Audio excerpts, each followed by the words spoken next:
Hello everyone, I am delighted that आप लोगों ने हेयर फॉल से रिलेटेड इतनी क्वेरीज़ भेजी हैं और इस वीडियो के थ्रू मैं आपके सभी सवालों के जवाब देने की पूरी कोशिश करूंगी।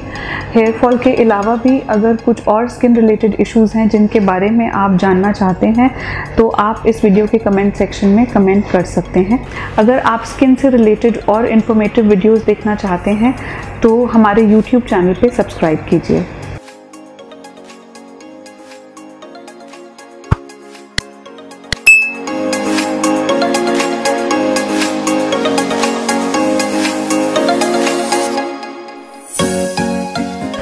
हेयर फॉल के बारे में जानने से पहले ये जानना ज़रूरी है कि हमारे बाल 3 स्टेजेस में होते हैं। ये स्टेजेस हैं एनाजन, कैटाजन और टीलोजन। एनाजन फेज़ में बाल ग्रो करते हैं और 90% बाल एक बारी में एनाजन फेज़ में होते हैं। 10% बाल हमारे टीलोजन फेज़ में होते हैं। टीलोजन वो फेज़ है जिसमें बाल झड़ते हैं, इसलिए 50 से 100 बाल रोज़ झड़ना नॉर्मल है। अगर हेयर फॉल के बारे में बात करें तो इसके हमने ब्रॉडली 2 कैटेगरीज में डिवाइड किया है।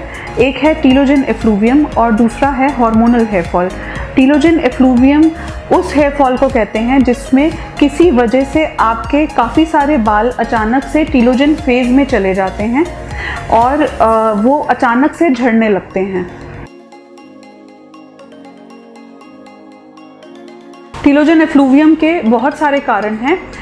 इसमें फिज़िकल या emotional stress, crash dieting, dengue या टाइफॉइड, किसी तरह की सर्जरी, हॉस्पिटलाइजेशन, मेडिसिन्स जैसे कि स्टेरॉइड्स या एंटी हाइपरटेंसिव्स, एंटी एपिलेप्टिक्स और डिलीवरी के बाद बाल झड़ना इसमें इंक्लूडेड है।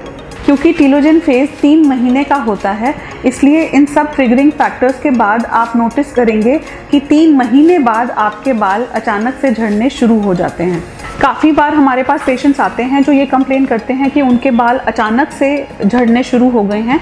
ये टीलोजन एफ्लूवियम वाला हेयर फॉल है। इसके अलावा एक दूसरा हेयर फॉल है जो है हार्मोनल हेयर फॉल, जिसमें थायराइड या पॉलीसिस्टिक ओवरी की वजह से हेयर फॉल होता है।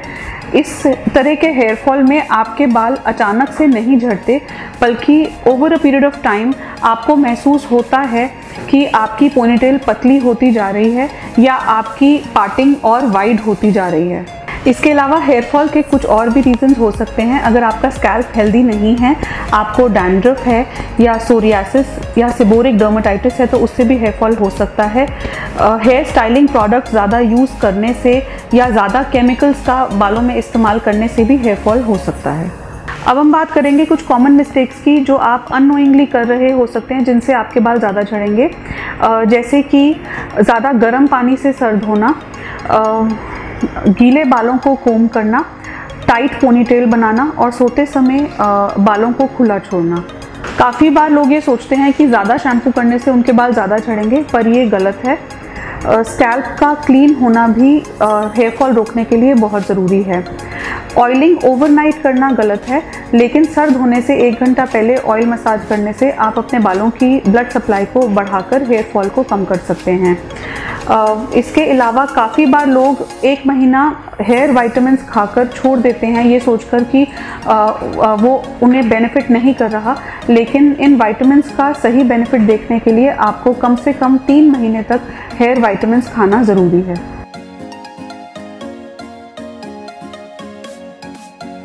डाइट का भी हेयर फॉल में बहुत रोल है। हाई प्रोटीन डाइट लेने से भी बालों का झड़ना कम होता है। इसमें प्रोटीन के नेचुरल सोर्सेज जैसे दाल, पनीर, सोया, फिश, एग, चिकन इंक्लूडेड है।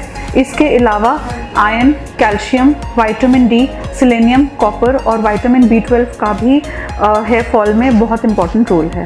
हेयर फॉल को रोकने के लिए होम रेमेडीज़ में अनियन जूस और एलोवेरा जेल भी बहुत पॉपुलर हैं। अनियन जूस अगर साइंटिफिकली देखा जाए तो उसके अंदर सल्फ़र होता है जो बालों के लिए बहुत ज़रूरी है। इसके अलावा अनियन जूस में विटामिन्स, मिनरल्स और कुछ ट्रेस एलिमेंट्स होते हैं जो बालों में पेनिट्रेट होने से हेयर फॉल को रोकने में मदद करते हैं। एलोवेरा जेल में प्रोटियोग्लाइकन्स होते हैं जो स्कैल्प को ठंडक पहुंचाते हैं और कुछ प्रोटियोलिटिक एंजाइम्स होते हैं जो हेयर फॉलिकल्स को स्टिमुलेट करते हैं। पर ध्यान रखिए कि अगर आपका स्कैल्प ड्राई और इरिटेटेड है तो उसमें अनियन जूस लगाने से आपको कुछ एलर्जीज भी हो सकती हैं। अब हम कुछ हेयर मास्क की बात करते हैं जो हेयर फॉल रोकने के लिए और हेयर ग्रोथ प्रमोट करने के लिए अच्छे हैं।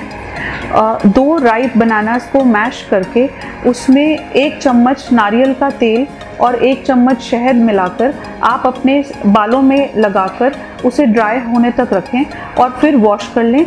ये आपका हेयर फॉल रोकने में बहुत हेल्प करेंगे। बालों की ड्राइनेस और फ्रिजीनेस को कंट्रोल करने के लिए 1 चम्मच कैस्टर ऑयल में 2 चम्मच शहद मिलाकर उसमें 1 एग का योक ऐड करके आप अपने बालों पर लगाकर 20 मिनट के लिए रखें। ऐसा हफ्ते में 1 बार करने से आपके बालों की ड्राइनेस और फ्रिजीनेस कम होगी। काफ़ी पेशेंट्स सल्फेट फ्री शैम्पूज़ के बारे में भी पूछते हैं। सल्फेट शैम्पू का वो कंपोनेंट है जिसकी वजह से शैम्पू का डिटर्जेंट एक्शन या फोमिंग एक्शन होता है। सल्फेट ना होने से शैम्पूज़ कम लादर करते हैं और ये शैम्पूज़ उनके लिए अच्छे हैं जिनके बाल बहुत ड्राई या फ्रिजी हैं। अगर इन सब के बाद भी आपका हेयर फॉल नहीं रुकता तो आप अपने डर्मेटोलॉजिस्ट से मिल सकते हैं। डर्मेटोलॉजी क्लिनिक्स में कुछ लेटेस्ट टेक्निक्स हैं जिनसे हेयर फॉल जल्दी रुक सकता है और हेयर ग्रोथ भी प्रमोट होती है। I hope the video was informative. Do like and share our videos to spread awareness.